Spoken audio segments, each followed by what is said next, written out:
mostra que o Cruzeiro não está de brincadeira.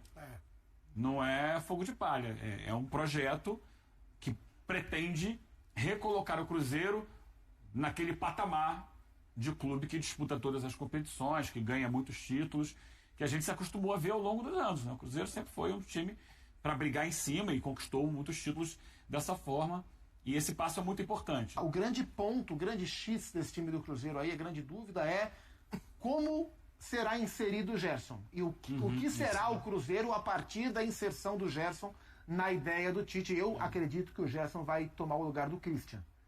Eu acho tem que ver se vai funcionar, né? A chance do Gerson entrar no espaço onde tem jogado o Christian e o Christian pro meio de campo. No lugar do Lucas Silva.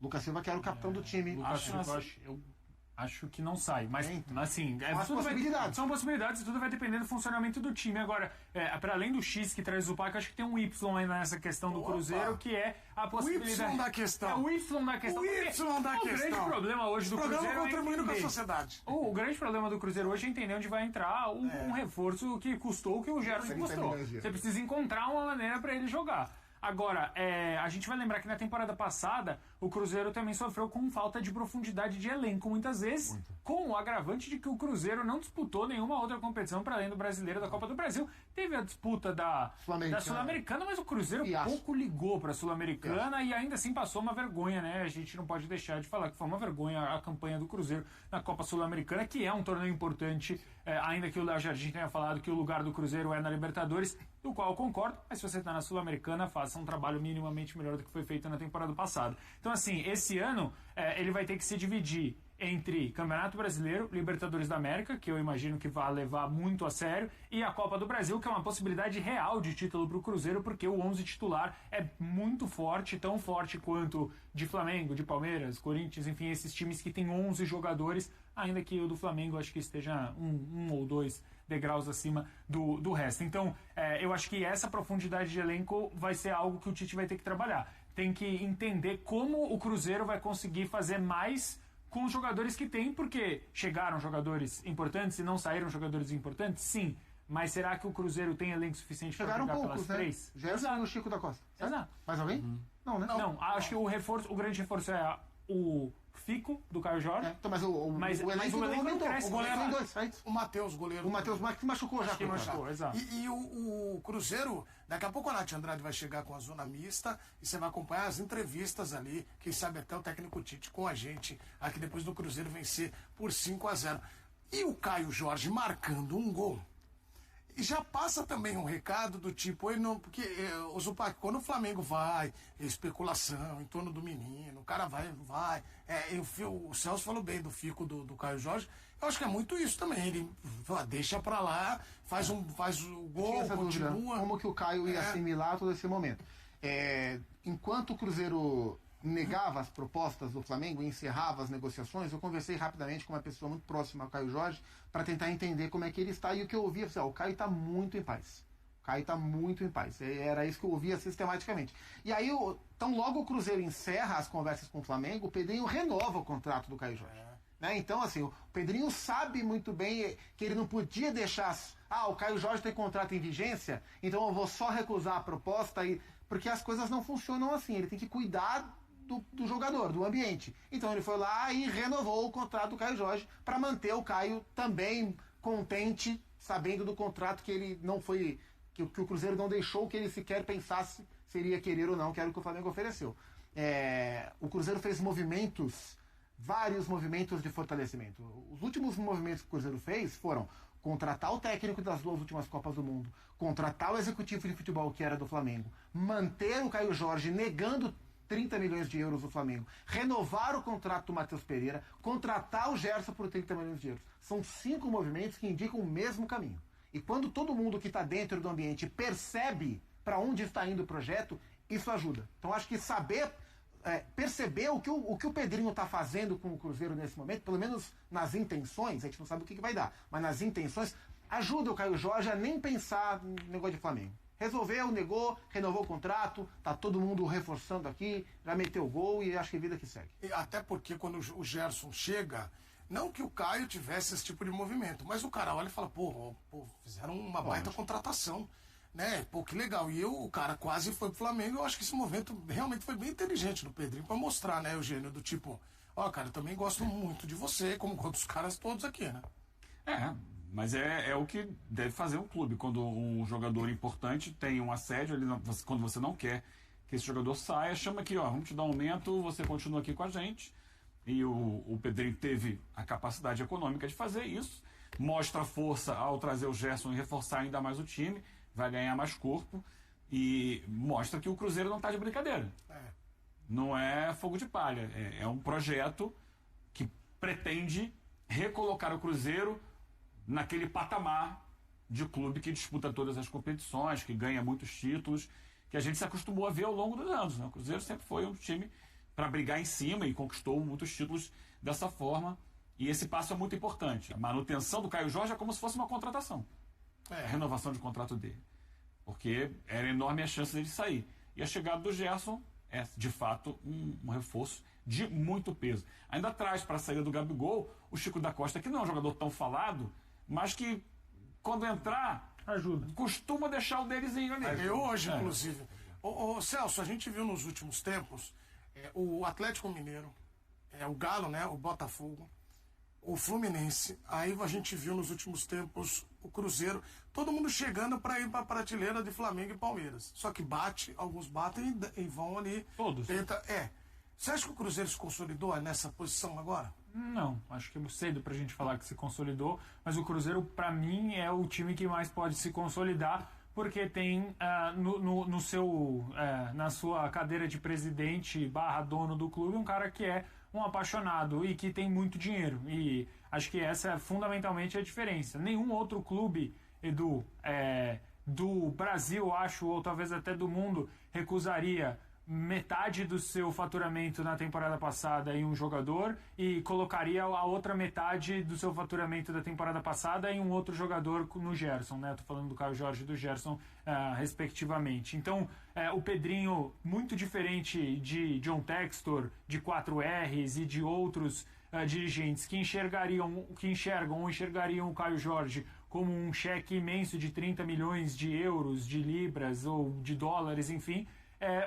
O Pedrinho enxerga o Caio como o atual artilheiro do Brasileirão, o futuro possível artilheiro da Libertadores, e ele acha que esse cara não vale 30 milhões. Porque, para além da razão fria do mercado, que o Pedrinho entende muito bem, ele também entende algo que entende que algo pode perpetuar ele como o grande dirigente do Cruzeiro da última década, ou talvez da história, que é vencer títulos. E isso aí, se você vender o seu artilheiro, o artilheiro do Campeonato Brasileiro, para um rival direto, não quer dizer que você não vai ganhar o título, mas talvez te deixe um pouco mais longe, porque você não encontra centroavante com muita facilidade. Então acho que o Cruzeiro, dentre esses que você citou, é o time que mais pode chegar, porque tem, primeiro, e aí, obviamente a torcida do Cruzeiro fica chateada, mas não existe nenhuma regra de fair play financeiro no Brasil, o que possibilita que o Pedrinho recuse metade do faturamento do Cruzeiro na temporada passada em um único jogador e compre depois o Gerson logo na sequência, e o Pedrinho tem muito dinheiro. Isso não é um demérito, tá? É só um fato, é um fato. É um mérito, inclusive. É um mérito, inclusive, e parabéns ao Pedrinho por ter tanto dinheiro e poder colocar esse dinheiro no Cruzeiro, que é uma paixão dele. E assim, eu acho que o Cruzeiro ele pode, porque a preocupação dos outros clubes, a preocupação de Botafogo era diferente, isso está muito claro, a preocupação do Fluminense talvez o Fluminense não seja o melhor caso, mas é que o Fluminense ele chega. O Fluminense nunca fez um projeto para ser o Botafogo, por exemplo, né? O que o Botafogo foi. O Fluminense ele chega acho que com méritos diferentes, mas assim, eu acho que o Cruzeiro tem mais potencial de ficar nessa posição de terceiro clube aí entre Palmeiras e Flamengo. Entrevista que o Pedrinho deu recentemente, essa semana, sobre a proposta do Caio Jorge, né? Mas que ele tá no carro? Não, eu li aspas, eu não sei nem que rádio que foi, alguma rádio do interior, que ele falou, olha, 30 milhões para mim é pouco, eu coloquei o preço de 50 milhões porque eu não queria vender o jogador. Mas se eles vêm com 50, eu vendo. Ele falou, porque ele pode ser rico, mas não é bobo não, viu? Falou, mais dinheiro é eles vêm com 50, eu vendo, ele falou. Porque era 4 vezes, acho, o investimento que ele tinha feito inicialmente. Ele custou mais ou menos 6 milhões de euros. E já era o Alexandre Matos com o Pedrinho. 6 milhões de euros aproximadamente para trazer da Juventus um jogador que era uma incerteza, porque o Caio Jorge não tinha jogado em Itália. O cara era machucou o joelho. O cara era o Gabigol, né? Quando ele fica, o E Caio... demorou, o Caio veio 6 meses demorou a antes. encaixar. Demorou. Porque ele já chegou na temporada anterior. Tinha Diniz, Lautaro, tinha o Lautaro também, Lautaro Diniz. O Lautaro Diniz, tava sim. no bolo. Sim, o Caio Jorge era o titular na final contra o Racing na Sul-Americana. Ele ficar no Cruzeiro, Eugênio, ser titular, continuar marcando, aproxima ele de uma possibilidade de seleção maior do que ele ir pro Flamengo e poder ficar na reserva do Pedro? Ele já esteve na seleção com o Cruzeiro. Eu, sinceramente, acredito, é claro que ficar trabalhando de suposição, que ele teria muitas chances de ser titular no Flamengo. E estando bem no Cruzeiro ou no Flamengo, são dois clubes hoje que têm alto nível dentro do futebol brasileiro, fazendo gols, ele tem chance de ser lembrado para a seleção brasileira. Embora a gente esteja num momento já muito próximo da Copa do Mundo e que não há mais muito espaço para testes. Acho que o Ancelotti meio que já olhou quem tinha que olhar. Por exemplo, na posição dele tem um jogador brasileiro que está voando na Inglaterra que não foi chamado, o Igor Thiago. É o vice-artilheiro da Premier League. Mas você tem o Richarlison machucado, então abre espaço aí pra alguém ser chamado na lista de março. Sim, mas é que tem tanto nome ali, né? Tem, mas Você o tem, Caio tá no bolo. por exemplo, o Paquetá jogando mais ou menos ali, como um segundo atacante também. E a função é diferente, né? Hoje, do que pede... acho que o Caio Jorge ele não é exatamente o Matheus Cunha, né? São funções diferentes hoje O Matheus do que é muito mais um pensa. meia do que o centroavante. Exato. O Brasil não tem hoje o centroavante. Ele não tem hoje um cara. E eu não acho que o Caio Jorge seja esse jogador. Eu acho que o Pedro poderia ser esse jogador, obviamente, se ele tiver 100%. O Igor, quem sabe, pode ser um cara que é um fazedor de gols de fato. Ele disputa a posição com o Pedro na seleção. O Caio? Sim. Eu não sei se... O eu Richarlison, falo muito vai. do Pedro, mas O eu não- Richarlison. Aí eu acho que eu mais. não vejo o Pedro nessa disputa, sinceramente. Sim. Agora, pra mim, eu acho que o Caio Jorge no Cruzeiro tá mais perto da seleção porque ele tá primeiro acostumado. Era o que a gente inserido. falava agora do Mirassol. O time tem uma cultura. Hoje o Cruzeiro, tudo bem, por mais que tenha mudado o treinador, né? O Tite começando um novo trabalho. E eu acho que pode ser muito bom, inclusive, pro Caio Jorge, até mesmo por característica, né? Do jogo do Tite, do que eu imagino que ele vai querer dessa equipe do Cruzeiro com o passar do tempo, mas eu vejo o Caio Jorge como um cara absolutamente já acostumado, que chegaria no Flamengo precisando brigar por posição ou talvez ter que se readaptar a um esquema em que ele jogaria com... para além de, obviamente, jogadores que ele não jogou ainda, que não tem entrosamento nenhum, talvez uma dupla de ataque com o Pedro, imagina, que seria algo totalmente diferente para ele. Então, acho que ele está muito mais próximo da seleção no Cruzeiro, até porque o Ancelotti, e o Zupa acabou de lembrar, os melhores 9 do momento, em momentos de convocação, eles foram chamados pelo Ancelotti. Sim. Se você é o 9, assim, camisa 9 da seleção, ela tá tão, a Deus dará, tá tão largada, entre aspas, né, isso aí, acho que mostra um pouco, não só o momento, mas também a dificuldade que é, não só no Brasil, mas no mundo, de encontrar o cara, ou camisa 9 de fato. O melhor 9 ele tem sempre. Foi Vitor Roque, foi Caio Jorge. Ainda não foi o Igor Thiago, mas imagino que possa ser em algum momento, porque o Igor Thiago está sendo muito falado. Então, assim, para o Caio Jorge nesse momento, para além da valorização, que também é maravilhoso para ele, e ele merece essa valorização, porque ele fez por merecer, acho que ele está mais próximo da seleção. Não acho que vai jogar, não acho que tem perigo do Caio Jorge ser titular na Copa, muito por conta da característica. E hoje acho que hoje o Ancelotti não abre mão do que ele pensa, a saída em 3+2, um lateral que segura um pouco mais, o outro que dá mais profundidade, o 9 que não é 9, é 9,5, porque ele precisa construir para dar espaço para os pontos. Eu acho que isso ele não vai mudar faltando 6 meses para a Copa do Mundo. Mas o Caio pode estar no grupo, porque não são 26. E às vezes, infelizmente, tem lesão, as listas mudam o tempo inteiro. Ele tá na briga. Na briga ele tá. Vocês sabem que eu fico...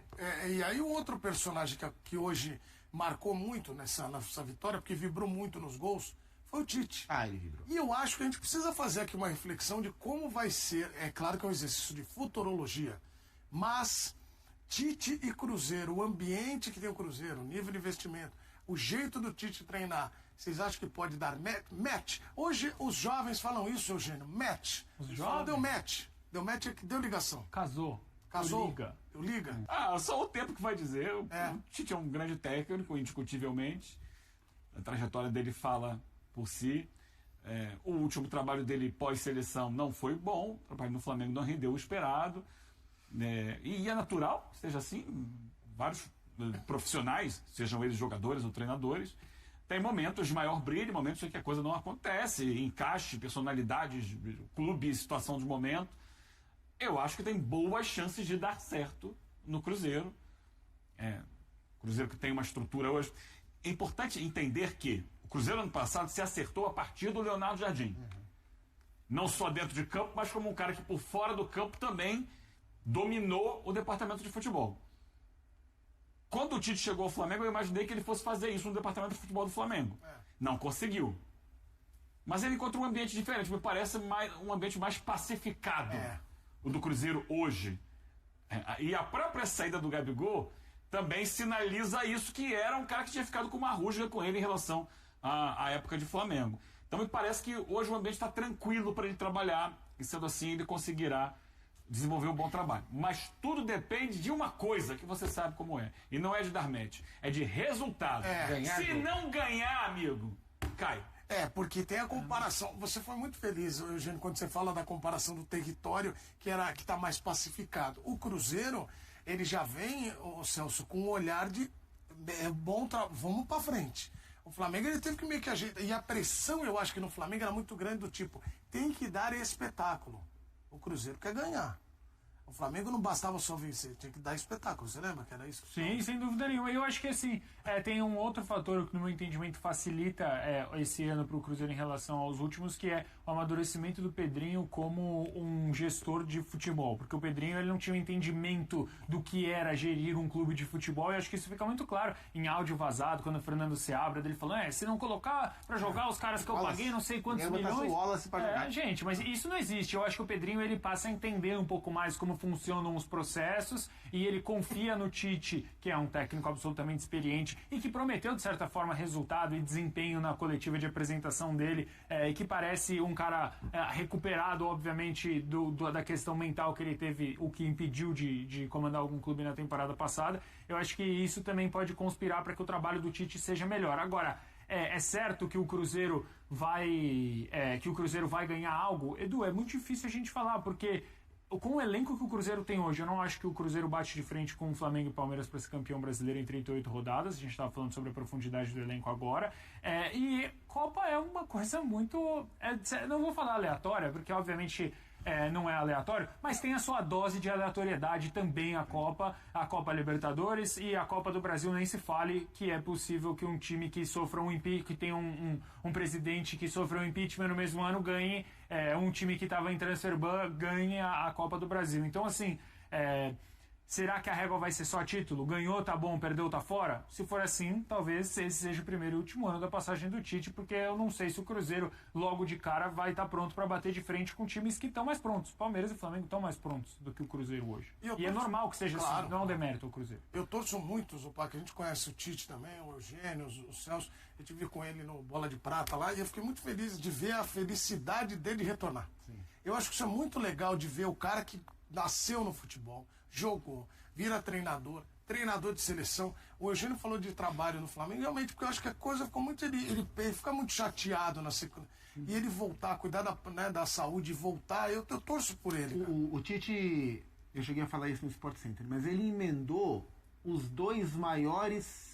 Ele praticamente emendou, né? Os dois maiores cenários de pressão possível no futebol brasileiro, que é perder 2 Copas seguidas pela seleção brasileira, e ele foi responsabilizado por isso, e ele tem responsabilidades maiores e menores, ele tem, né? Ele era o comandante, né? Então, ele saiu muito chamuscado das 2 Copas do Mundo, isso foi uma pressão gigante em cima dele, e ele pegou o clube de maior expectativa do continente, que é um clube que até a última temporada, até a penúltima, né? Até o fim da gestão Rodolfo Landim, se mostrava um clube de potencial absurdo, mas de uma gestão do departamento de futebol, muitas vezes flertando com questões amadoras.